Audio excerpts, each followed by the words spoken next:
Everyone has a story, and I believe that sharing your story has the power to connect people. I'm a working mom, wife, and seeker, and nothing lights me up and brings me more joy than having meaningful conversations.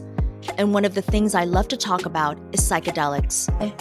In December 2021, I experienced my first psychedelic journey with psilocybin. It was one of the most profound events in my life, and it opened me up to a deeper spiritual growth and helped me to heal. And now, talking to those who've experienced the therapeutic magic of psychedelics and hearing about their personal journey has become my passion. Mindful Trip is a safe space to have conversations that demystify and destigmatize the use of plant medicines. Conversations that allow us to have deeper connections with ourselves and others. I hope that sharing these intimate, funny, and inspiring stories helps you find the answers you're looking for. A wise friend said to me, "All you can do is follow the threads and see where it takes you." So I hope you'll join me in unraveling the threads, staying open, and trusting the journey. This is Mindful Trip. Mindful Trip content and the views, thoughts, and opinions of the host, guests, and contributors is for informational purposes only and is not intended to be a substitute for professional legal advice or medical advice, diagnosis, or treatment. Consult with the medical provider or mental health care professional about your health-related questions. Mindful Trip does not encourage illegal activity, including but not limited to the illegal sale, purchase, or use of controlled substances. Hi, and thanks for joining. Today, my guest Lana Pribic opens up about her life-changing plant medicine ceremony with Iboga, the Mount Everest of psychedelics, and she shares what it's really like to travel to the moon. Lana Pribic is a certified professional life coach and founder and host of the Modern Psychedelics Podcast. As a core energy coach, she offers psychedelics-informed life coaching to those on the path. She lives in Ontario and spends her leisure time dancing to electronic music, sitting in plant medicine ceremonies, learning patience from her cat, and reading and growing. Your support means a lot, so please subscribe, download, and share with friends and family. I'd also love to hear what resonates for you, so send me your comments. Hi, good morning. Good morning. It's so nice to meet you. Yeah, you too. Congrats on launching your podcast. I know how hard that can be. Thanks so much for taking the time to do this. I really appreciate it. I've been really looking forward to having this conversation with you. Thanks for inviting me. So tell me, what was your catalyst for exploring psychedelics for therapeutic use?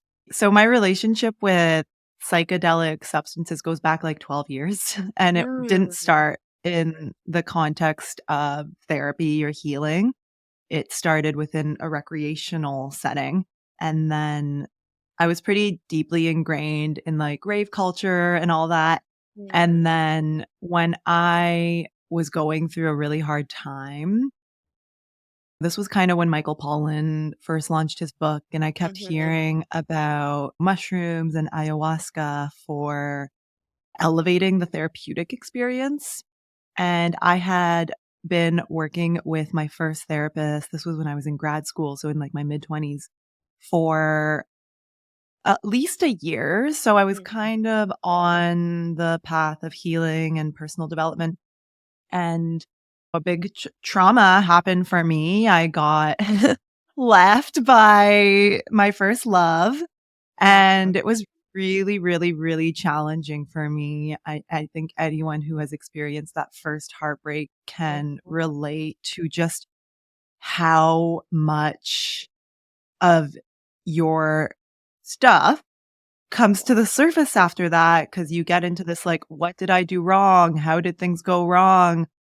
What can I do better next time? How can I prevent myself from ever feeling this horrible just pain again? And that like really, really set me off on my path. And the first time I did a mushroom ceremony, my friend held space for me. She's an art therapist, so she's very good at holding space. The first little nugget that I got from the mushrooms was like, oh my gosh, oh, he's not doing this to me on purpose. And it was just like such a small little insight, but it actually completely flipped the script for me. And from there, I was going to therapy and I kind of hit this wall. And then I started to feel like I had no other choice but then to experience ayahuasca, as scared as I was. That's kind of what set me off. And I mean, there's a whole bunch of other things going on. I don't think I really knew who I was. I was really uncomfortable with myself. I had so much low self-worth. I had no idea what I wanted to do with my life. It was just like this mess of stuff that had me feeling like I didn't really want to be here. And I didn't know how to be here. And that's really what set me off on my therapeutic healing relationship with medicine. And it's interesting because I bet now looking back, if you could tell your 20-something-year-old self that it's actually okay to not know what you want to do because we're all trying to figure ourselves out. Yeah. It's this constant kind of evolution of who you are and the gifts that you have and really uncovering those. So you're obviously going through a traumatic and devastating first heartbreak. What else was going on in your life at the time that led you to even start to think about doing ayahuasca, even though you said you were a little bit scared about it? Ayahuasca was in my consciousness for many years before that, and I kind of knew it was something I wanted to experience at some time, but I don't think my life got unbearable enough until it was unbearable enough. To me, it really felt like this is my only option right now to go down this path because I knew that in that ceremony, I would have to confront myself. I really had to get to a point where it was like, I can't keep going like this. I can't keep living in this way. And I touched on this a little bit, but I was fresh out of grad school. So I wrote a master's thesis under the Department of Food, Agriculture, and Resource Economics. My background in school is in economics and business and very analytical. And coming out of that, I was really lost with just what I wanted to spend my life doing. I knew that it wasn't within the field of being economist or any type of analyst. So I was just like really lost. I don't think I really knew who I was. And I think I was like really struggling with being a victim. I really embodied this victim consciousness where I felt like people were doing things to me on purpose, that what's the point? Who am I to even try something else? So it was a whole smorgasbord of just that type of energy. I don't think anything was really going well in my life at that point. If I can ask, and if you feel comfortable sharing, what was your childhood like? These feelings of the victimhood, did you feel like it stemmed from some childhood wounds or from some childhood experiences? Yeah, definitely. I think that the way that I showed up in that relationship stemmed from like major father wounds and my dynamic with my dad came out with my dynamic with this man that I was in a relationship with. And the victim consciousness is very much a part of my lineage because I was actually born in former Yugoslavia, which is now like 6 different Balkan countries. I was born in what is now Bosnia. And 6 months after I was born, the Kosovo conflict broke out and the country went into war. So coming into the world with that going on, it put my parents in a place where they couldn't really give me a healthy and supportive upbringing that I'm sure that they wanted to. I know that they absolutely did their best. But at the age of 4, we immigrated as refugees to Canada and coming here to this country with like literally a few suitcases and like nothing. My parents had to work so hard to come to where they are now. And I'm so proud of them. But as a result, I felt very unsupported in childhood just because my parents were really consumed with starting a new life in a country where they didn't even speak the language. So Right.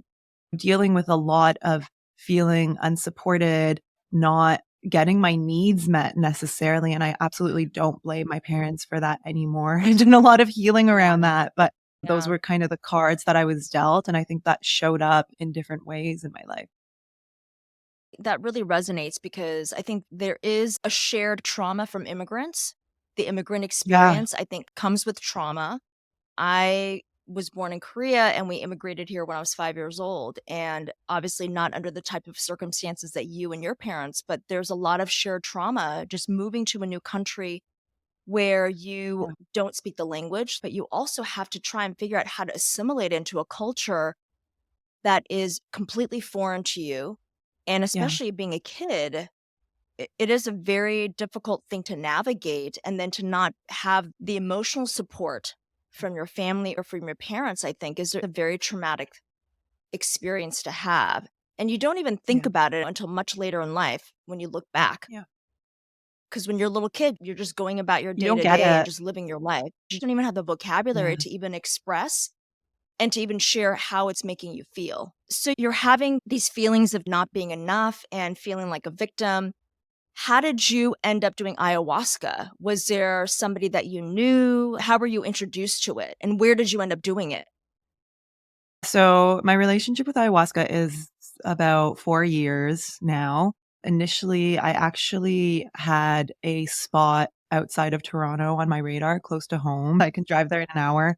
I had known about this place for a long time, so it just felt natural to kind of go there to start off with. And it was a group that I sat with for like 3.5 years, just Wow. doing a lot of ceremonies. I did 32 sits in 3.5 years. Like I was on the train to healing for a Oh my really gosh. long time. Yeah. And then Wow. just a little bit about the place. They're not direct lineage, but they are, I guess, ayahuasqueros who have been trained within an Ecuadorian tradition, and they have connection to a medicine woman in Ecuador, and they've been given permission to serve the medicine here.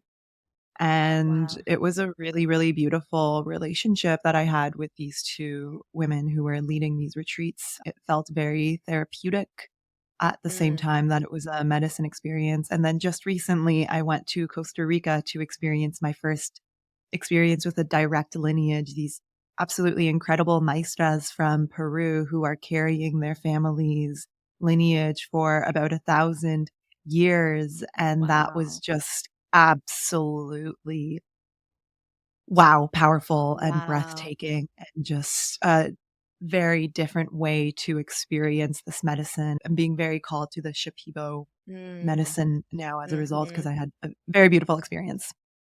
Wow.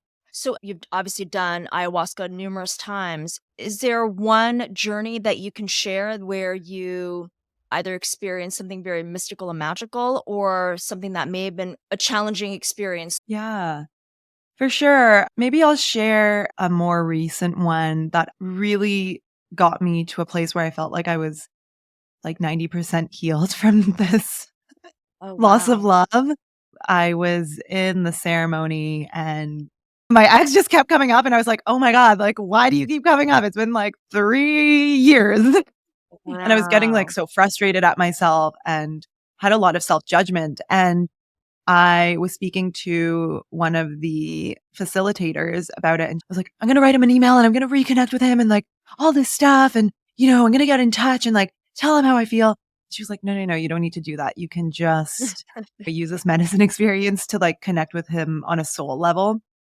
And she told me to do this visualization and I totally didn't believe in it because I'm not a visualization kind of person, but I was like, "Okay, I'm going to go with it." Basically, I imagine building a bridge from my heart to him and kind of meeting him in the middle of that bridge and just saying what I needed to say. I just really spoke from the heart and expressed everything and expressed gratitude and made apologies that needed to be made. Mhm. And it was so powerful. I think I was in the whole process for about 30 minutes, just like speaking from the Wow. heart. And I was like, just take this in. You don't have to respond to me. And it was in that moment that I realized the thing that healed me was speaking from my heart. It wasn't about like getting over this person. It wasn't about seeing him in a different way. It was about me speaking truthfully from my heart rather than blocking my heart off because it had been so shattered. So that was profoundly healing. And that happened about a year ago it was last fall. And what followed after that was just like beautiful, magical experiences with Iboga and ayahuasca. And I feel like that really put me on a new trajectory of like, wow, my heart is really healed. And I feel like I can live from my heart. How was your body feeling during this? And also, did any messages come through? I'm always curious because I do feel like we're all connected. Did any messages come through or information come through where the reason why he was coming back up again for you so many times throughout your ayahuasca journeys was that you were somehow connected soul-wise from past lives? I'm at a point where, like, if you asked me this question a year ago, I probably would have had a different answer. But I'm at a point right now where after experiencing the Iboga medicine, something like past lives that I can't fully confirm for myself is something that I actually don't take super seriously. Just because with the Iboga medicine and under the Bwiti tradition, we're taught that truth is confirmed through the six senses, including our intuition. And if we can't really confirm something as true through at least three of our senses, then, take it lightly. So that's kind of my relationship with these past lives. I'm very much concerned about this life and this earth and being this human right now. But I will say that I do absolutely believe that we are souls and that we have eternal souls. And I think within that ceremony, when I connected with him on the soul level, something definitely shifted because as it goes, I ran into this person shortly after that. And it was the first time we saw each other in many years. And I shared with him my ceremony. And I was like, I don't know if anything shifted for you around September, but I felt like I did a lot of healing for both of us in that ceremony. And he was like, you know what? That's when I felt ready to see you again. So I think that there's definitely some sort of connection. I do believe that our energies can be intertwined with each other's in ways that we don't fully understand as humans. So when you were in the ceremony and you started to feel like you were healing and releasing and letting go, how did your body feel? Did you feel like a lightness to it? While I was in the visualization, I had some hepe, and that just like really put me in my body, and I felt my heart very strongly. And then after the visualization was complete, I felt my heart just opening up. I felt so light. It was like a come to Jesus moment for sure. I felt good. I felt like something major had just happened. So you definitely felt the shift energetically in your body. Yeah. Yeah, I did. So you were saying that you were also doing Iboga. So what is Iboga? I think I've only heard about it once or twice. So can you explain what that is and how that works in conjunction with ayahuasca? Do you take it with ayahuasca at the same time? No, Okay, absolutely not. completely different. No, Okay. So it's a different it's its plant medicine. own. So Iboga, I have to acknowledge the Bwiti people from Central West Africa who have shared this medicine with Western civilization and gifted it to us to also explore what it means to be a human. So it's a medicine that is ancient, like more ancient than ayahuasca potentially. It comes from Central West Africa, Gabon, Cameroon, and it only grows in that area. And it's a tree, beautiful tree that produces these bright orange fruits that elephants love to eat. And the actual medicine is cultivated by uprooting the tree and you consume the root bark. So all the alkaloids that are psychoactive are concentrated in the root bark. So it's typically dried. Sometimes it's not dried, but you actually eat the root bark of the tree. It's very bitter. Yeah. Oh, Yeah. So it's wow. usually ground up and you eat the root bark. And Iboga is referred to as the Mount Everest of psychedelics, and it's known for the length of the journey. So when you consume Iboga, you're actually in the medicine for 24, 30 hours. Oh my It's very God. powerful. And Wow. yeah, yeah, it's so beautiful. And I think like ayahuasca prepared me to receive Iboga the way that I did. But Iboga was like really the line in the sand for me, the final nail in the coffin, the thing that like really just, my friend Sonia referred to it as her spiritual capstone. And I really relate Wow. with that. After Iboga, I didn't really resonate with being on the healing journey anymore. I was like, oh, there's nothing to heal. Mm. The healing journey ended for me when I realized that there was actually nothing to heal and that I'm perfect the way that I am and that there's never been anything wrong with me. And I really got to like meet my soul and call back my soul. Like it was so beautiful. And um I experienced ayahuasca about 6 months after this Iboga journey, and even like the ayahuasca experience, I'm sure it was because it was Shipibo and direct lineage as well, but just that was so beautiful. So Wow. yeah, Iboga is an incredible medicine. There's a lot of sustainability problems with it just because it only grows naturally in such a small area, and it's actually extremely effective for treating opiate addiction, and that's what it tends to be used for in the West. However, traditionally it's used for psychospiritual purposes. So the retreat that I did was psychospiritual. So the Iboga experience, can you share a little bit about the actual Iboga experience once you were in it? So I covered this extensively on my podcast. If anyone listening wants to check out, I did like 3 episodes that go into full detail, but we don't have 2 hours here. So I'll summarize it for your audience. So Iboga falls under the Bwiti tradition, and the Bwiti are a group of people and various groups in West Central Africa that have been working with Iboga for centuries, potentially even thousands of years.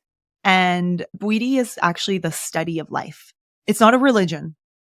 It's a science in a way, actually, because science is just like learning over a multiple number of years about how things work. So in Bwiti, we use Iboga to study life, and Bwiti is kind of like the body of knowledge and wisdom that has been extracted from the Iboga medicine. And so what's really important about Iboga is that Bwiti and Iboga are kind of inseparable. They go together.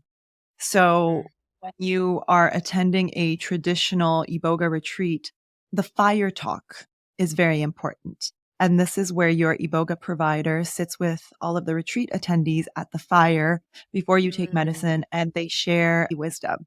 And it's really simple and direct kind of truths about life on earth as a human.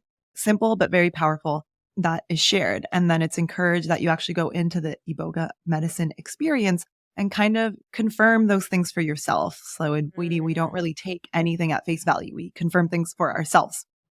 And so you have the fire talk, you learn about all this like beautiful sacred wisdom, and then you eat the medicine at the fire, and then you're kind of led to your mat, and then it's like, okay, strap in because you're going to the moon. Kind of like Bwiti therapy. They kind of give you this pygmy powder, which is this red powder made of 50 different herbs that is created by the pygmy people in Africa who were the first to use Iboga and share it with others. And that actually activates your third eye. So your provider will come by and start tapping on your third eye with the powder on it, and he'll look through your third eye. And you're wearing a face mask. And my experience was that I could actually see through my face mask into the ceiling and into the night sky. And then they guide you on, it's a big medicine. And then they guide you on a journey to the moon. And when you're on the moon, you can connect with ancestors, you can ask questions, you can connect with your soul. It's really, really powerful, and just such an honor that this medicine has been shared with us. It really is just so special. What did you see when you were on the moon, when you were in this experience? And were you Yeah. able to activate your third eye? Yeah. Yeah. So I was able to see the ceiling and then through the ceiling at the night sky. And then, he tells you to like jump up really high and then you're kind of like floating through space. This isn't everyone's experience, but for a lot of people, it does happen. They make the journey. A lot happened on the moon. I saw my grandmother and she's passed and she didn't even say anything. She just hugged me. And it was just like this message that everything's okay and everything will be okay. And that was really special. I actually saw one of my old best friends from when I was younger and things ended really rough with us. And I got to see her and have this like really beautiful moment of closure with her. Really attempted to connect with my ancestors, but for some reason they weren't wanting to connect. So I think I'm going to give that another shot on my next Iboga journey. It was beautiful. My soul was with me. So I had like this little team that was traveling with me. Wow. It was like me and my soul. And my soul, she just wanted to have fun. I was like, focus. We're here to do work. And she was just like flying around. She had these space boots on and this rocket pack on. She was just like zooming around and like going from Earth to space and Earth to space. And I kept having to go get her. The meaning that I created from that was I actually just want to have fun. My soul wants me to have fun in life. And I've been really incorporating that. I've been having a lot more fun in life. It sounds like you were almost like lucid dreaming. It's so lucid dreaming is like, yeah. When you were up on the moon, what did it look like? Is it what we would perceive in this kind of 3D reality of what the moon could look like? Or is it different? Yeah. And look, I don't know if I was actually there, if it was a visual. It felt real, like it was vivid. And one of the things that he had me do was look down at the earth and find your childhood home. And then we like went to my childhood home. I was exploring it and it was so vivid. I could see all the details. Like I used to have this headrest bookshelf thing that I completely haven't thought about for many years. And I was looking at it and I could like see all the books and knickknacks and details. Like it was wild how vivid it was. So you go back to your childhood home and you look for your soul and you find that part of you and you reconnect with it. So you're in ceremony from nightfall to morning to dawn. When morning comes, I was like, what the fuck just happened? That was intense. That was too much. Everything's going 100 miles a minute. I was shaken after that ceremony. I would say it was like a super enjoyable experience. Like you're just in it all night. Yeah. And then when the sun came up and we were kind of allowed to get up, I went to the fire. That's really when the next part of my journey started for me. Like as challenging as the night was, the day was that beautiful. I had amazing healing experiences during the day because you're still in the medicine until nightfall. And that contrast of the darkness and just grinding through it was contrasted by just like, honestly, the best day of my life. It was so beautiful. I saw this really vivid tiger jumping through the sky. And it was an open eye visual, so vivid. Where my jaw was just dropped. I was like, what am I seeing? Oh yeah, tigers. I used to love tigers when I was little. It was these little pieces of my true self coming back to me.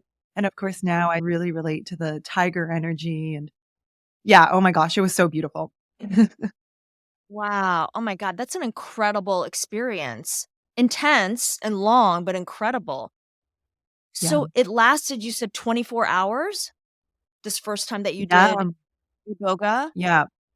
Yeah. Wow. And even 2 days after, you can still see like tracers. It is such a hefty, strong medicine. And then you have like a discovery day, and then you have a rest day, and then you have another ceremony. How was that second ceremony now that you had experienced it for the first time? It was so chill. I had no thoughts. I had no questions. I had no answers. My mind was completely clear to the point where I could actually perceive the space in my mind. I could see my mind and how empty it was. So that was like such a contrast compared to the first one. Oh my God. So after the second ceremony, you're coming down from the medicine. How did you even start to process and start to kind of reintegrate yourself into Mhm. regular 3D life? Like, what was your Oh my God. process like coming back to the real world in a sense? Yeah, I mean, it was pretty smooth. As soon as we were told ceremony's over, I was like, I need my feet to be on the grass and I want to be by the fire. Mhm, You can't walk on Iboga, you need help. So one of the helpers helped me mhm. walk to the fire and I just sat there for hours and that was when I saw the tiger and like, oh my God, the fire was doing crazy things. I was having these open eye visuals. But the retreat center I went to was such a beautiful location that the nature and the environment grounded me so much. And Mhm. then when I went up to my room, I had to climb these stairs, and that was too much for my body. And I actually had this massive purge in my room. Wow. And then after I purged, things started to settle and everything started to come Wow. down. And then, so one of the things Iboga is known for is the voice of truth. So Iboga is a medicine Mm. that helps you see the truth. It's truth medicine. And I had access to this knowing and things just started coming in. And I was sitting on my bed and I was crying because I was, oh my God, I understand why my soul separated from me now. It's because I totally cast it aside. And my entire life with the immigrant experience, I've been trying to be like other people my entire life. And no wonder it left me. I didn't want to be me. I wanted to be other people. And that was Yeah. incredibly healing, and I just sat there on the bed and cried and grieved, and all of these insights about nature and the earth and how that's kind of the answer to everything for me, and it was just so clear. Once Yeah. everything settled down, it was just incredibly clear. And how has your life been transformed by not only the ayahuasca journeys that you've had, but from the Iboga experiences that you've had? In what ways has your life changed? I don't even know where to begin because my life has completely changed. Mhm. I just did an episode, 6 months post Iboga, like, integration follow-up where I actually outlined 10 ways that my life has changed as a result of this medicine, but I can touch on every part of my life. I mean, career-wise, I'm a professional life coach now. I feel so fulfilled and satisfied in my career and my ability to hold space for people and my ability Mhm. to work with people and support people. I absolutely love doing my podcast. So that area of my life, I'm so fulfilled in. And coming out of a master's degree that I didn't know how to use or if I wanted to use, Mhm. I really Mhm. thought that I was going to be miserable in my career my whole life. And I think that's a result of me going through the journey and me going through the process. I'm able to hold space for people also going through that. My relationship with my family has completely transformed. I have such a new sense of love and gratitude for my parents and everything that they've been through. And I'm in the present moment now. I want to be with them while they are still here. I want to appreciate them. I Mhm. want to spend time with them. I want to make memories with them. I'm done being resentful and Mhm. angry at them. I've really Mhm. released a lot of that. My spirituality has changed a lot after Iboga. I was very much on like the new age spirituality path and the new earth and all of that. And Iboga was like, girl, it's not about the new earth. It's about earth. We're already here. Just look around you at how incredible this earth is. Treat it as incredible Mhm. as it is. And the light and the dark. I think before I thought this journey was about getting rid of the dark and only having light. And Mhm. now it's about the duality of it all and Yeah. how the duality is what actually creates the whole and Right. learning how to hold the light and the dark together without judgment, without fear, Yeah. knowing that it's all a part of life. I'm incredibly at peace. I'm incredibly comfortable with myself and who I Mm. am. And life is just this journey of learning more about myself, as you talked about in the beginning, and expressing myself and discovering myself and using that as the launching off point to connect with others and the world Mhm. around me. I have completely transformed. I love life. I love Wow. myself. I love being here. I'm grateful for all of it. I welcome all experiences. I'm not someone who only has beautiful, happy, positive experiences. It's life. We all go through shit, Yeah. but Yeah. I welcome it now. And I know that it's all part of the grander scheme of it all. And that if we're presented with a challenge, we can choose to grow from it and we can choose to learn from it. And that's what life is all about for me. I can feel the energy from you. You have such a positive exuberance that I can feel, even talking virtually to you. You said your relationship with your family has shifted as well. Did you share with them? Because I'm sure they noticed the change in you energetically. So early on in my ayahuasca experience, I think it was about a year in, I had this ceremony. This whole journey has been such a beautiful journey of authenticity and rediscovering who I truly am, like with the tiger, right? I had this ceremony, and up until then, I was telling my family that I was attending yoga retreats. I had not started the Modern Psychedelics podcast yet. I was not yet public about these things. And the medicine took me to this place of, okay, your only responsibility in life is to be yourself, to be truthful to yourself, to be honest with yourself, and to present yourself to the world in a way that is true. Now, that's super scary, right? Yeah. Because so scary. It's super scary because like the fear of judgment holds us back from being able to fully do that. We're scared of what people will think of us. We're scared of how people will react to us. We're scared that we might be rejected, that we might lose family members and friends. But the medicine took me to this place of that's your job, is to be you in life. Yeah. How people perceive you and respond to you isn't your responsibility. Like that's on them. You're not responsible for that. So at this point, and psychedelics were such an important part of my life that I felt like I was kind of a fraud by not sharing, like allowing myself to just be honest with the people that I love about what's important to me. So I went home after that retreat, and the next day I was like having breakfast with my mom and dad, and I was like, look, I have to talk to you guys about something. And they got so scared. They were like, oh my God, what? Like, I don't really talk to them in that way. And I told them, I've been lying to you. I've been actually going to these ayahuasca retreats, and ayahuasca is this sacred brew from the Amazon, and like you puke on it and all this stuff, but it's been really helpful for me. And they cried and they took it in, and they were like so grateful that I shared it with them. And they knew that a year before that, I was in a really bad place. And they were like, we're really happy that you found something that is working for you and that you're connected with, and that is not like an unhealthy thing. Right. Right. So I forget what your original question was and why I was sharing this. It was more just, I have to assume that you walked into see your parents and they noticed that there was a shift in your energy. Yeah. So I was just curious as to what their response was, because I'm sure it's palpable. When somebody has an energetic shift like that, you notice it immediately. There's like something that is coming out of you that radiates this kind of love and joy and exuberance. Yes. Yeah. So that was the initial coming out to my parents about my medicine work. And I soon launched the Modern Psychedelics Podcast, and I've been very public about all of this. Now it just feels natural and normal. I do participate in recreational containers. I go to raves. I take LSD. I take MDMA. I do ketamine.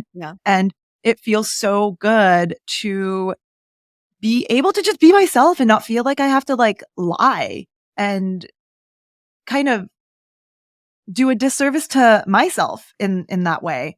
So over the years, my parents have really been warming up to medicine. They have microdosed. I even brought my mother to an ayahuasca ceremony because she had a cancer diagnosis. And yeah, she's all better now. Thank God we caught it early. But yeah, she has gone to an ayahuasca retreat with me. And then I will say that after my Iboga experience, that was when she was like, you've changed. It's very noticeable how powerful this experience was for you. So they've definitely noticed. And it's beautiful to be able to share this with them because it's so important to me. Oh my God, that's wonderful that your mom is so open to it that she actually wanted to try ayahuasca and did try ayahuasca. Because especially our parents' generation and even your grandparents' generation, there's a part of them that probably would want to try it, but then there's a level of fear and judgment. They don't want to be Yeah. judged, so they just don't even try it, even though they know deep down Yeah. that there is some healing that needs to get done. Wow, that's incredible. Did you do Yeah, the we were in the ayahuasca same journey with retreat. her? Yeah. Yeah.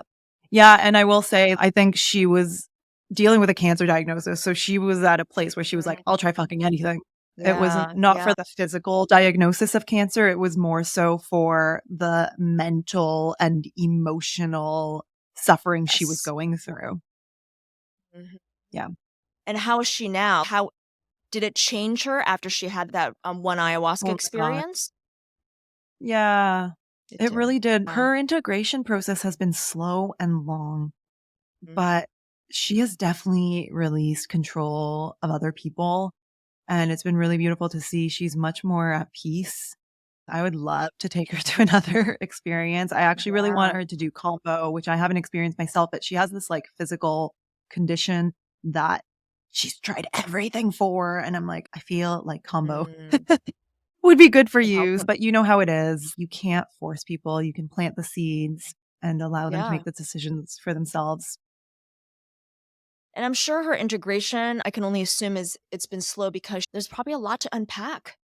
There's a Yeah. lot that she probably has repressed and didn't even realize that she had repressed. It's like Yeah. little by little. She went from a war-torn country to having to figure it all out with 2 little Mhm. kids with nothing. Like, there was Yeah. no time to process. Yep. There was no time Yep. to go to therapy. There was no time to Yeah. deal with your feelings. I just have to say thank you to you for starting your podcast 3 years ago and just being so open and honest about your journey, because I do think now more than ever, it's so important for people to take the stigma away and to really demystify using psychedelics for therapeutic purposes. It's one of those conversations that I think it needs to be had. And I just feel like there's so many people who could be helped by it if only they could hear these personal stories from people who are from all walks of life, all professions, all backgrounds, who have tried psychedelics, and it has Yeah. helped them immensely. I mean, it has really helped them heal in so many Yeah. ways. Yeah, So thank absolutely. you Yeah. for doing your podcast and coming out of the psychedelic closet. First, it was coming out of the spiritual closet, which was a big deal for a lot of people. And now it's like coming out of the psychedelic closet and just being very open about having done it and being very open about sharing your experience with people. Because you just never know. You Yeah. never know who's going to be Thank listening. you. Yeah, it is crazy, like, when you go to a retreat, just how many different people there are from all walks of life, and especially with Yeah. the earth medicines.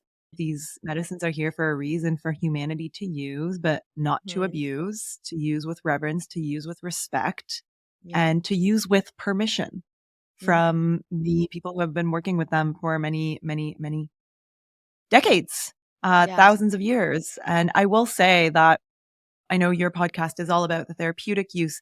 Part of my messaging and mission, and something that I'm really passionate about, is also destigmatizing recreational spaces, because Mm. I started with psychedelics 12 years ago in recreational spaces, and those Yeah. spaces have changed my life Mm. just as much as ceremonial and therapeutic spaces have.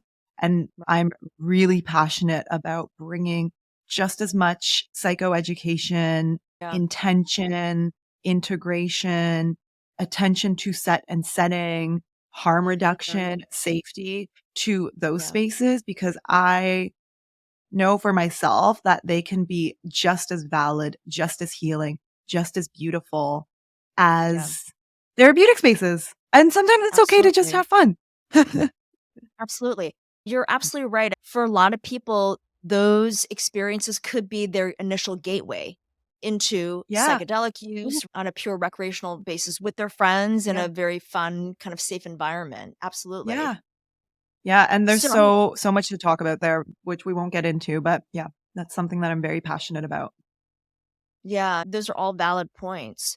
So, what's next for you? Are you going to try a different type of psychedelic for your next experience, or are you going to stick with the Iboga? I actually had somebody who spoke about her experience with peyote. And that was really Yeah. interesting. And there was also fire.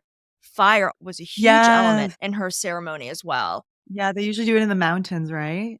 Mm-hmm. I haven't had experience with that medicine yet. There's definitely more Shipibo ayahuasca in my future. That medicine called me in at a time where I really thought I was done with ayahuasca. I was like, Yeah. Iboga is the way.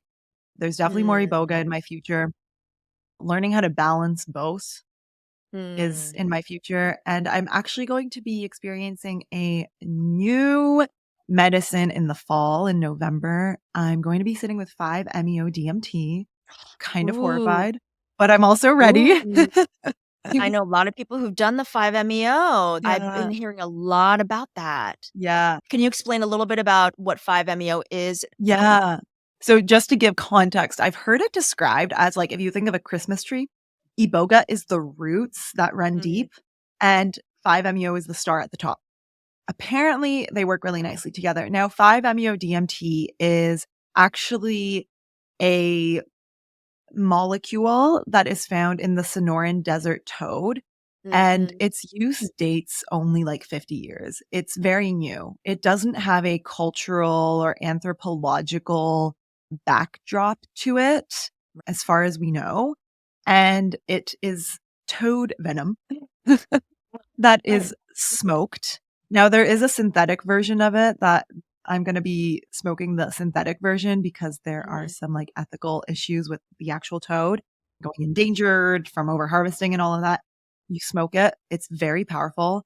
And apparently, you just blast off. Like, Yes. even Yes. by the time you have finished inhaling it, you're like already gone.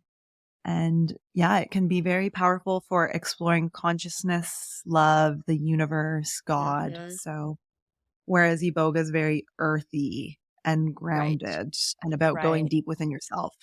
So, I'm excited to see the contrast of that. Ooh, well, once you do the 5-MeO DMT experience, I would love for you to come back and share that because I have a couple of friends who have done it, but they have not shared their experience yet for the podcast. But I would love to hear about yours. For some reason, I've been hearing a lot about it, just like in the periphery. A couple of Yeah. people have mentioned it. A couple of people are looking for a safe space to do it.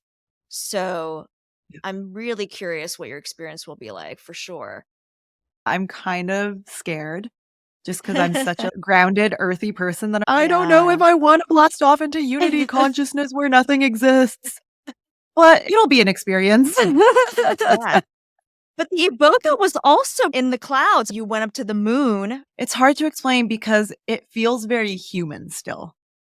Like, you're Mm, very aware of life on Earth and, like, who you mhm, are. Whereas I think with mhm. 5-MeO, you lose all sense of ego. Yes, I have heard about the ego death definitely from 5-MeO. Yeah. And I think you also end up in a different dimension. You really ascend to a much higher dimension when you're on 5-MeO. Yeah. Quickly, very quickly. Yeah. Yeah. Yeah. We'll see how it goes. So I'm a professional coach trained through IPEC, and IPEC has these set of, like, foundational principles. And one of them is the best way to teach love is to be love. I love Mm, that. So my intentions around going into 5-MeO is to really like show me love and teach me how to be love because mm. love is everything. It's everything. So yeah, that's what I'm going in with. It's so true. It transcends everything. So, if you could share one last piece of wisdom, what would you like to share when it comes to psychedelics? Yeah. I always ask my guests this question too, and I'm having a hard time thinking of something. I think one of the very common narratives in this world is that there's expectations around how long it's supposed to take to heal, how quickly it's supposed to happen, and what it's supposed to look like. Right. And I really see this getting in the way for people. Mm, I would encourage people to really, really pay attention to any expectations that they might be holding. When expectation is something that feels like it's closed, right. it feels like this is what I want to happen. Whereas an intention is something that feels very open. There's room for Mhm, possibility. So I think openness is a quality that I really appreciate in humans, and it's something that's really important to have on this path. It's kind of like strapping on and like being blasted off and like not really knowing where you're going to land. And that takes a lot of trust and faith and strength.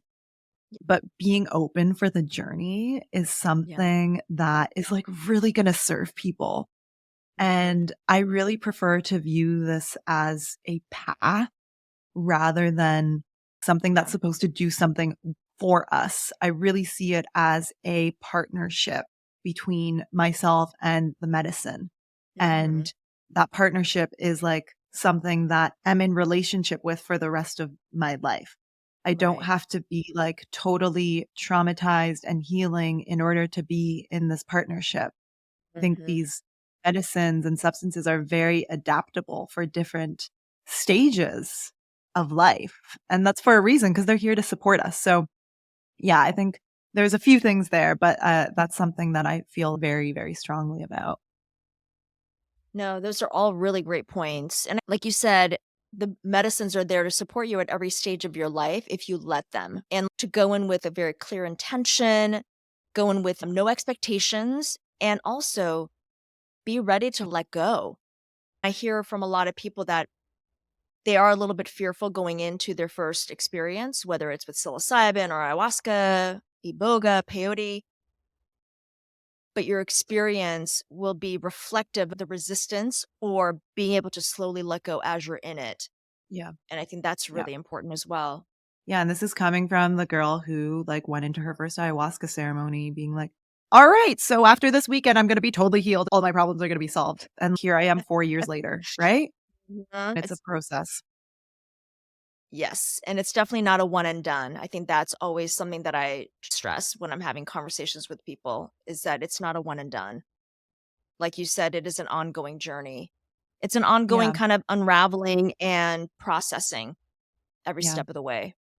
Yeah. Of working with these medicines, right? With them. Yes. They're not working for you. You're working with them together. Yeah. Well, Lana, thank you so much for your time. This has been such a wonderful conversation. I've just really enjoyed getting to know you and hearing about all of your journeys. It's a pleasure. Thanks for inviting me. Thank you again for sharing and being so open and vulnerable. I hope you enjoyed today's episode. Your support means a lot to me, so please subscribe, download, and share with friends and family. And I'd love to hear your thoughts on this episode, so let me know what resonates for you. Thanks so much for watching. Until next time, take care. Bye.